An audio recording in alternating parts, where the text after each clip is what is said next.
5, 6, 7, 8, le musicalité. Bonjour, je m'appelle Quentin, bienvenue dans ce nouvel épisode de la saison 2 du podcast Musicalité, le podcast créé pour partir ensemble à la découverte de l'univers de la comédie musicale. Qu'allons-nous découvrir aujourd'hui ? Un spectacle, un artiste, un compositeur, une compositrice, un genre de spectacle, une compagnie ? Eh bien, pour l'épisode d'aujourd'hui, nous bousculons les habitudes. Je vous présente aujourd'hui le tout premier Musical Talk, puisque j'ai le plaisir d'accueillir pour la première fois quelqu'un en interview. Il s'agit de Noéléa, une des fondatrices de la troupe Les Brosters, qui s'apprête à jouer la création de son spectacle musical intitulé Ancré à la Folie Théâtre à Paris, à partir d'avril 2024. Bonjour Noéléa. Bonjour Quentin. Merci de te joindre à moi aujourd'hui pour nous présenter Les Brosters et votre spectacle Ancré. Alors, j'ai envie de commencer par le commencement, on va dire, en te demandant, Les Brosters, qu'est-ce que c'est ? Qui êtes-vous ? Que faites-vous ? Alors avec Les Brosters, on est une troupe de comédie musicale qui a été créée en 2021 et notre spécificité, c'est qu'on se définit comme une troupe de comédie musicale engagée et donc notre premier spectacle Ancré est un spectacle féministe. Vous avez d'autres engagements que le féminisme ? Oui, en fait, avec Les Brosters, à l'origine, quand on s'est créé, on avait pour objectif de défendre des valeurs qui nous tenaient à cœur avec Hélène, qui est l'autre cofondatrice des Brosters. Et pour nous, ce qui nous tient vraiment à cœur, c'est de soutenir toute forme de discrimination ou d'oppression. On définit, nous, par le féminisme intersectionnel, parce que c'est la cause, on va dire, dans laquelle on se retrouve en premier lieu avec Hélène. Et en fait, le concept d'intersectionnalité, c'est le fait de savoir que les discriminations se recoupent et ont potentiellement des effets qui s'ajoutent. En fait, donc que ce soit avec du racisme, du validisme, du classisme, etc. En plus du sexisme. Et donc, c'est toutes ces causes, en fait, qu'on veut défendre avec notre troupe, les Brosters. Est-ce que tu peux m'en dire un petit peu plus sur les origines des Brosters ? C'est quoi votre histoire ? Qu'est-ce qui a été l'étincelle qui vous a donné envie de créer cette troupe et comment vous avez réussi à la monter, finalement ? Et ça, c'est marrant, parce que c'est une anecdote qu'on raconte assez souvent, finalement. En fait, avec Hélène, on était donc toutes les deux dans la même école de comédie musicale, mais on se connaissait pas vraiment. Et un jour, en fait, on sort de l'école et on rentre, on est dans la même rame de métro, quoi. Et donc, on se connaissait de vue, donc on parle un petit peu, mais voilà, on discute comme ça. Et puis... en fait, de fil en aiguille, on se dit, ouais, moi j'ai trop envie de monter des projets dans le spectacle. Ah ouais, putain, moi aussi j'ai trop envie. Et puis moi, ce qui m'anime, c'est vraiment les valeurs du féminisme, de lutter contre la discrimination. Ah putain, moi aussi. Vas-y, on monte un truc à deux. Ok. Et c'est vraiment parti de ça. Ah oui, c'est donc vraiment une vraie rencontre qui a fait vraiment. Et puis ça s'est fait dans la rame de métro, quoi, sur 3 arrêts peut-être. Enfin vraiment lunaire quand on y pense. Et en fait, on est toutes les deux un petit peu à foncer. On n'a pas trop réfléchi en fait. Et je pense que c'est à la fois notre force et notre faiblesse d'ailleurs. Mais du coup, en fait, on s'est dit ça. Et en fait, quand on est sorti, je crois que c'est elle qui sortait du métro en premier. On s'est dit mais vraiment on le fait ? Ouais, vraiment. Ok. Et en fait, on s'est dit, on se fait un point, on s'appelle là demain, et pour lancer le truc, quoi. Et du coup, on s'est fait un point le lendemain, et on s'est fait une charte, en fait, des Brosters, de ce qu'on voulait, des valeurs qu'on voulait avoir dans la troupe. Donc, notamment, les valeurs principales, c'était la lutte contre toute forme de discrimination, mais aussi des valeurs au sein de la troupe, de mettre aussi la bienveillance en premier plan, parce qu'on s'est rendu compte qu'en fait... malheureusement, dans nos milieux, c'est pas tout le temps le cas. Malheureusement. Et donc, voilà, on voulait vraiment mettre ça au premier plan aussi, parce que c'était important pour nous de travailler dans des conditions où on se sentait bien, quoi, et pas pressurisé. Puis évidemment, aussi des valeurs de travail et d'excellence, en tout cas, selon à nos yeux. On voulait faire des projets qui étaient vraiment très... qu'on considérait qualitatif, on va dire. Et puis voilà, et du coup, on a parlé, en fait, on a réfléchi au début aux personnes qu'on voulait emmener avec nous, en fait, dans ce projet.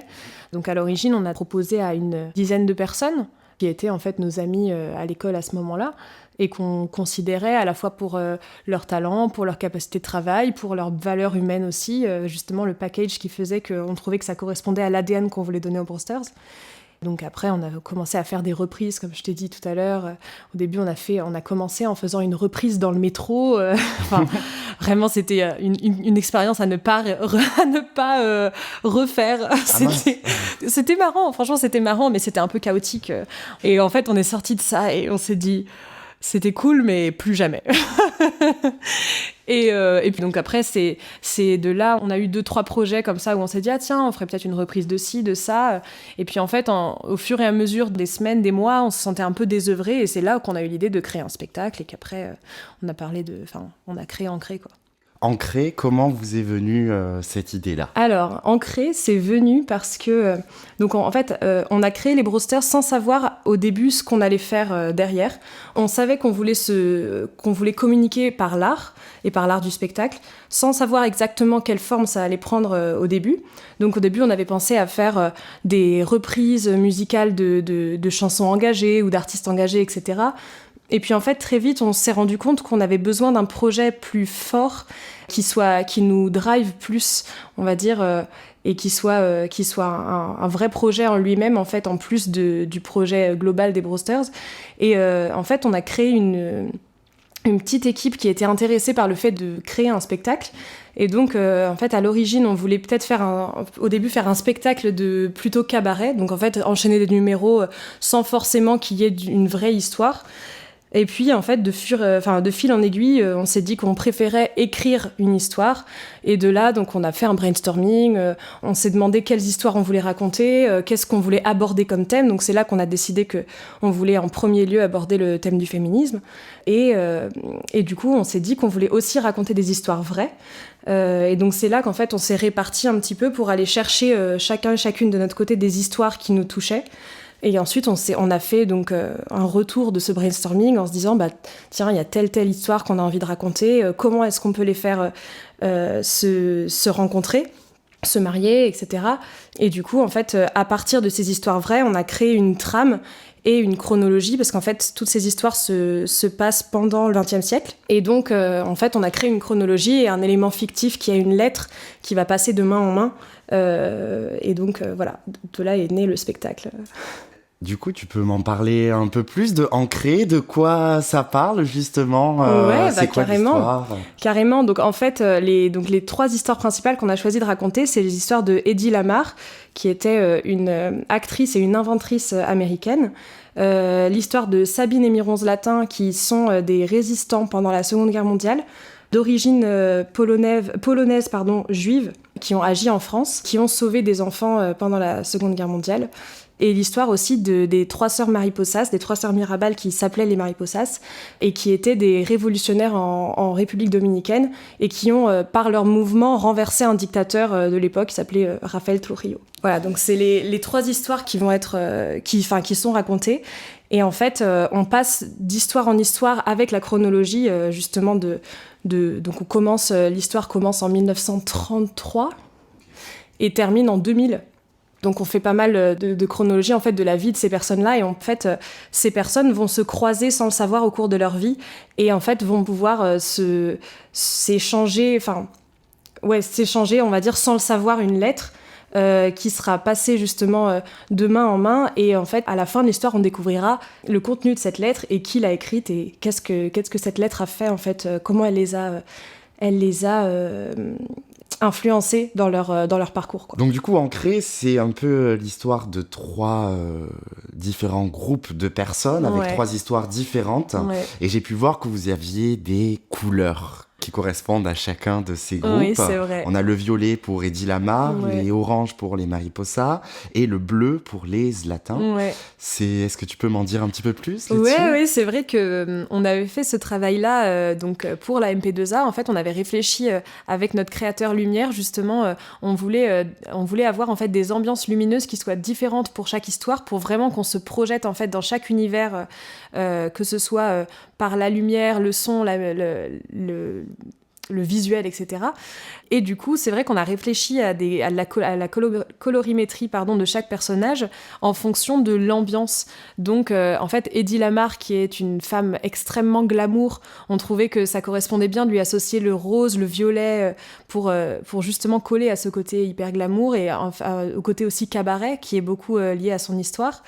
Du côté des Zlatins, sur cette histoire, on a vraiment joué la carte de la douceur et donc on avait travaillé sur un bleu-vert qu'on trouvait très doux justement pour coller à cette ambiance-là. Et les Mariposas, c'est la République dominicaine, c'est le soleil, c'est Lin-Manuel Miranda. On a voulu quelque chose de très punchy, de très énergique. Et donc on avait associé des couleurs dans les rouges, orangés, jaunes, voilà, quelque chose de très punchy. Et en fait, c'est à partir de ces couleurs-là qu'on a fait du coup la création lumière.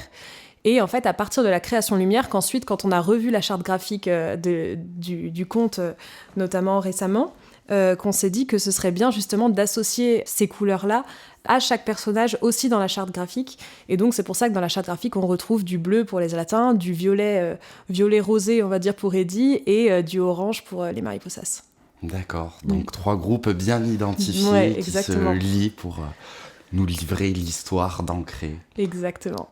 Et donc du coup, cette histoire d'Ancré, de ces 3 histoires qui s'entremêlent, vous avez fait comment pour l'écrire ? Parce que vous êtes plusieurs dans la troupe. Est-ce que c'est tout le monde qui participe à la création ? Vous avez fait des équipes ?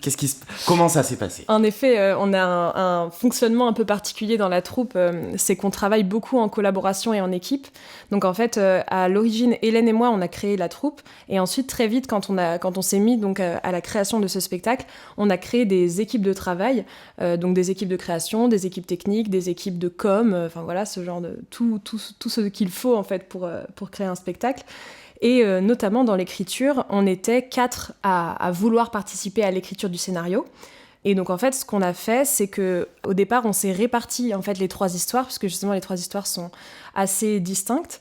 Donc en fait, on s'est réparti entre nous 4 ces 3 histoires-là. On a écrit au début chacun de notre côté. Et puis ensuite, en fait, on travaillait sur Google Doc, quoi. Et en fait, on a beaucoup fait d'aller-retour sur les parties des autres pour justement harmoniser un petit peu le style d'écriture aussi. Et du coup, on se mettait des commentaires, donc c'était des pavés des fois de commentaires où on se répondait en disant non, je suis pas d'accord, non mais en fait, et c'était vraiment à la virgule près. Enfin, c'était non, là je pense qu'il faudrait mettre un et plutôt qu'un mais. Enfin voilà, c'était vraiment. Ça nous a pris du temps, ça nous a pris 9 mois exactement pour écrire le scénario, donc un bébé quoi finalement. Oui, que l'écriture. Du livret, ouais, c'est ça, l'écriture du livret et des paroles aussi. D'accord. Donc ouais, c'est assez particulier comme fonctionnement, mais je pense que ça fait aussi notre richesse parce qu'on s'aide et puis on s'influence entre nous, on se donne plus, je pense qu'on a plus d'idées aussi, ça bouillonne plus. Donc ouais, c'est pas forcément évident, mais c'est hyper intéressant. Ouais, et du coup, dans cette effervescence de création collaborative plutôt, ouais. La musique aussi et la danse, comment ça s'est passé en termes de création ? Il y avait aussi des équipes pour ça ? Ouais, c'est ça. En fait, donc au niveau du chant, on a décidé assez tôt que notre spectacle serait un jukebox. Donc en fait, les musiques du spectacle sont des musiques qui existent, qu'on a réécrites totalement pour les approprier au scénario en fait. Donc il y en a qu'on a dû vraiment bouleverser et il y en a qui sont restés assez proches de l'original. On a même une chanson qu'on n'a absolument pas touchée parce qu'elle correspondait parfaitement à ce qu'on voulait raconter à ce moment-là. Et donc oui, en fait, on a fait des équipes aussi pour ça. On était 3 pour les paroles, à réécrire du coup les chansons. À la chorégraphie, ils sont 5. Et puis du coup, on a aussi fait une équipe de direction vocale. Donc ouais, c'est assez complet. Et c'est pas forcément évident parce que des fois, on est plusieurs à être impliqués dans différentes équipes. C'est à la fois bien parce que du coup, c'est plus facile de communiquer entre les équipes quand on a des membres qui sont dans plusieurs équipes. Et en même temps, des fois, pour se faire des réunions, ne serait-ce que pour se faire des réunions, en fait, c'est des fois compliqué parce qu'on se dit « Ah, on fait une réunion tel jour. Ah non, moi, j'ai réunion avec la team danse. » Bref, du coup, c'est une vraie orga. Mais je pense que ça fait la richesse du spectacle aussi à la danse, parce qu'à la danse, les 5 chorégraphes ont des styles qui sont assez différents et qui se complètent aussi beaucoup. Et donc, les styles de danse du spectacle sont extrêmement variés et vont aussi beaucoup avec les styles des 3 différentes histoires qui sont pas du tout les mêmes, justement. On a essayé de faire en sorte qu'on sente vraiment, quand on passe d'une histoire à une autre, dans l'énergie et dans le style de danse, de chant. D'accord, voilà. dans les esthétismes exactement, artistiques. Et d'ailleurs, du coup, en parlant d'esthétique, qu'est-ce qu'on y retrouve comme style de musique, style de danse Alors c'est très varié. Donc en musique, on a majoritairement, on va dire, des musiques de comédie musicale de Broadway, des comédies musicales américaines. Mais on a aussi quelques musiques qui ne sont pas du tout issues de comédie musicale, qui sont des musiques pop. On a par exemple une musique de Ben Mazué qu'on trouvait qui collait parfaitement. Alors c'est vrai que comme ça peut faire un petit peu fourre-tout, mais en tout cas, nous, selon notre point de vue artistique, on trouvait que ça collait vraiment à chaque ambiance. Donc les styles sont assez différents. On a du style plus cabaret, on a du style plus... avec les Mariposas, on a plus du Lin-Manuel Miranda, par exemple, sur l'histoire des Zlatins, qui est une ambiance très douce. On va avoir des musiques beaucoup plus romantiques. Voilà, c'est très éclectique, finalement. Et puis, pareil, en termes de danse, on va avoir du coup, sur l'histoire d'Eddie Lamar, pas mal de cabaret. On va avoir du street jazz. On va avoir aussi des parties classiques, des parties contemporaines. On a des claquettes. On a de la salsa. C'est vraiment très... oui, donc c'est un spectacle riche, diversifié. Très riche, ouais, très, très diversifié. Ouais. Et du coup, vous êtes combien dans la compagnie? Il y a combien d'artistes? Est-ce qu'il y en a qui, du coup, ont participé qu'à l'écriture, peut-être, et qui sont pas sur scène? Alors, sur les 4 personnes qui ont participé à l'écriture, on est tous les 4 sur scène.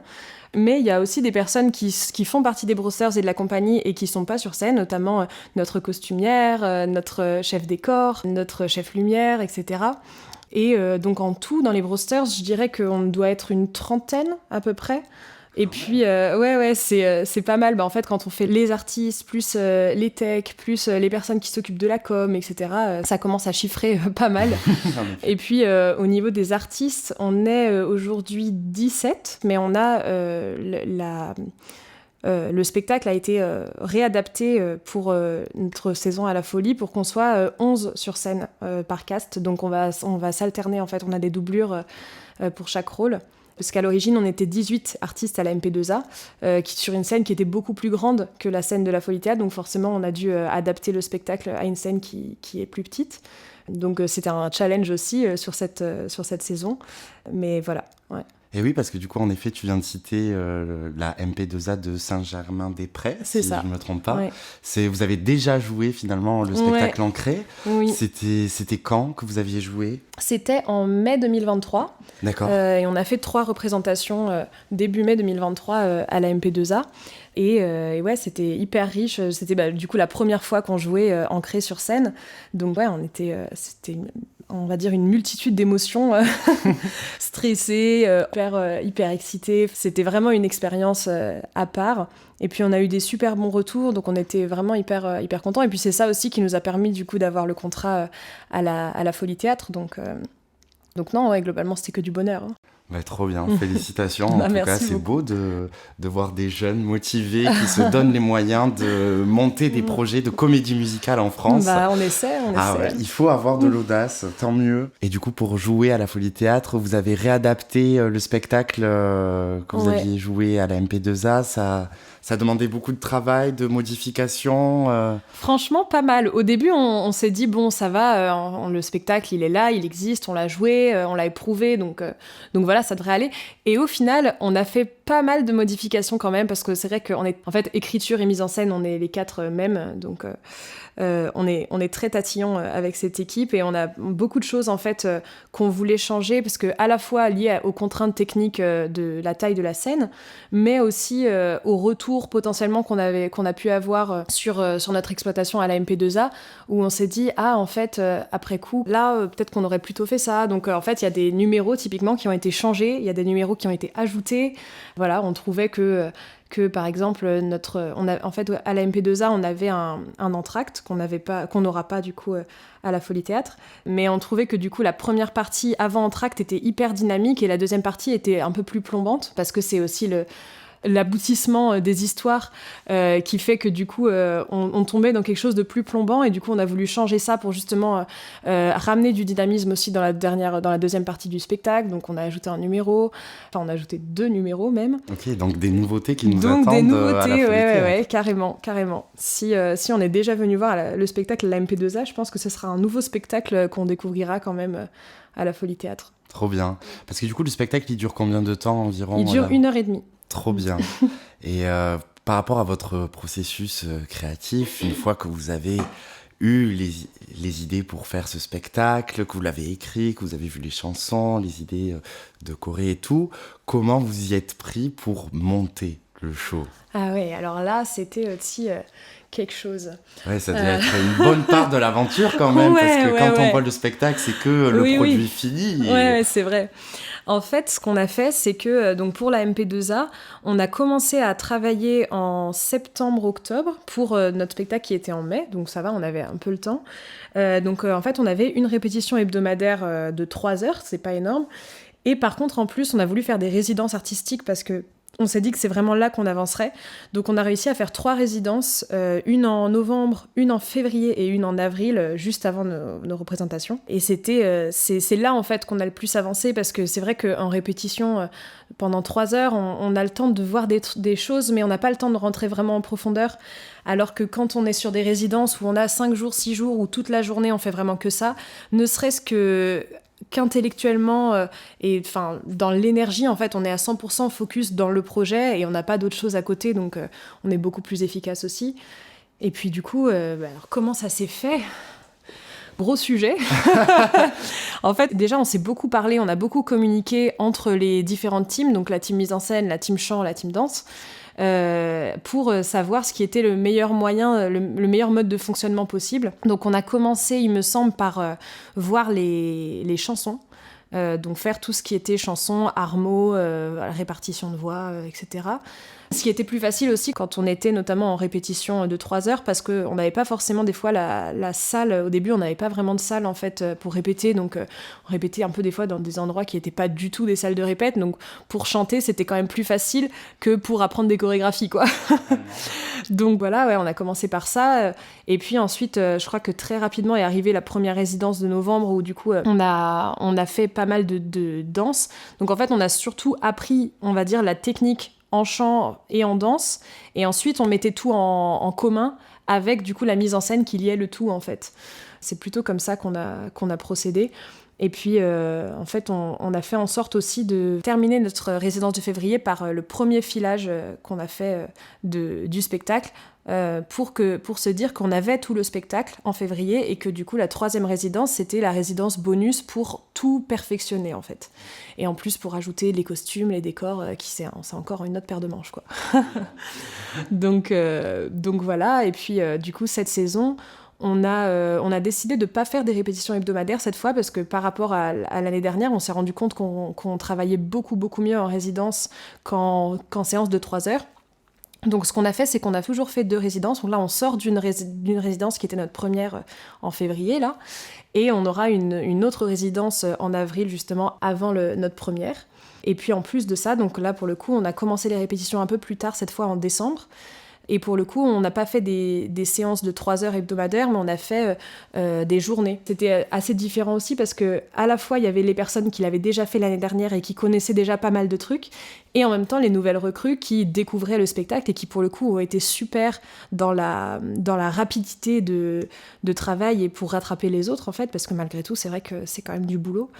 Puis au final, on a changé pas mal de choses, et ce qui est cool, c'est qu'on est vachement ouvert au changement, c'est-à-dire que s'il y a une personne de l'équipe qui se dit ah en fait là je le vois comme ça mais ça me va pas, j'ai envie de changer, on en parle et on se dit bon bah testons et on prend la meilleure option. Donc il y a pas mal de trucs qui changent aussi des fois sur le moment. Donc ouais, c'est une orga, mais pour l'instant ça se passe bien. Trop bien. Et du coup, je me pose la question pour ceux qui n'ont pas l'habitude d'être artistes peut-être et qui se demandent mais comment ils font. Tout à l'heure, tu parlais qu'il y avait un roulement dans la distribution, c'est-à-dire que du coup, certains ne jouaient pas certains soirs et qui reprenaient le rôle d'autres soirs. Comment ça s'anticipe, ça ? Comment ça se prépare ? Est-ce que... Bah alors ça, c'est... Je pense qu'il n'y a pas de bonne manière, mais vous, du coup, comment vous l'avez appréhendé ? Nous, ce qu'on s'est dit, c'est que avec Hélène, déjà, on s'est dit que chaque doublure, on voulait garantir un minimum de dates. Le minimum de dates garanti, c'était 9 dates sur 27, du coup, qu'on va faire.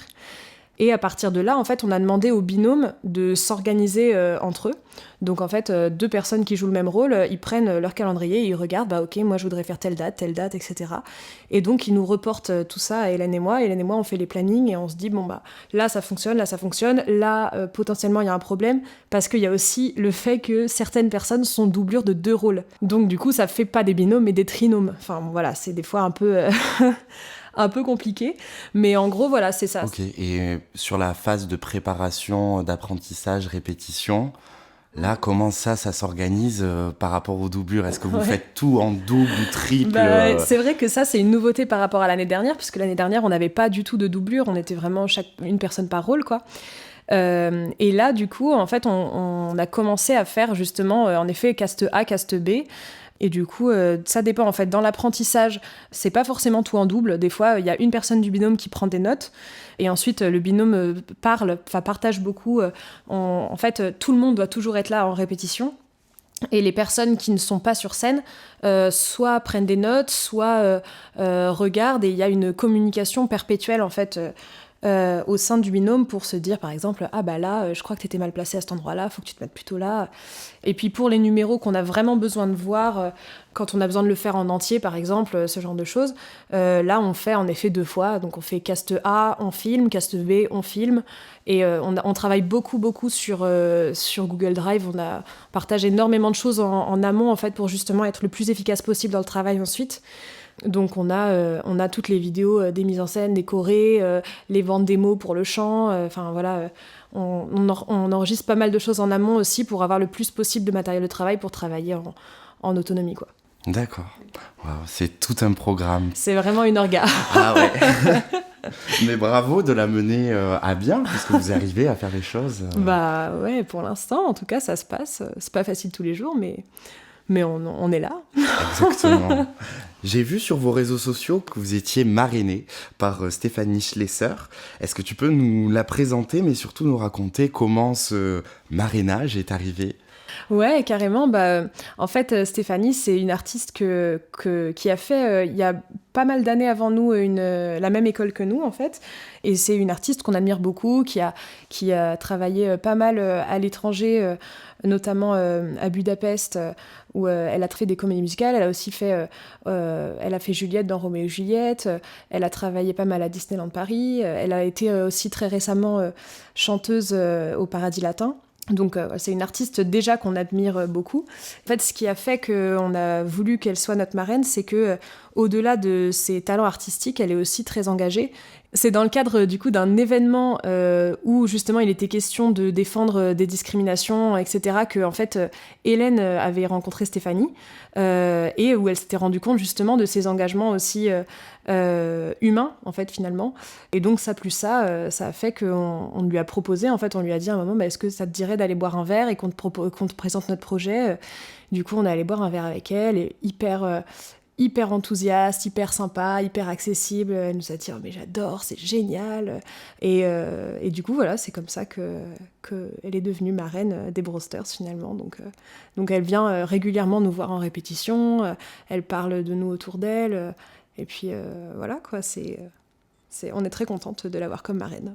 Eh bien, merci beaucoup Noélia d'être venue sur le podcast pour nous faire découvrir la troupe Les Brosters et votre spectacle Ancré qui, je le rappelle, va se jouer tous les jeudis, vendredis, samedis à 21h30, du 25 avril au 22 juin 2024, dans la salle à la Folie Théâtre à Paris, dans le 11e arrondissement.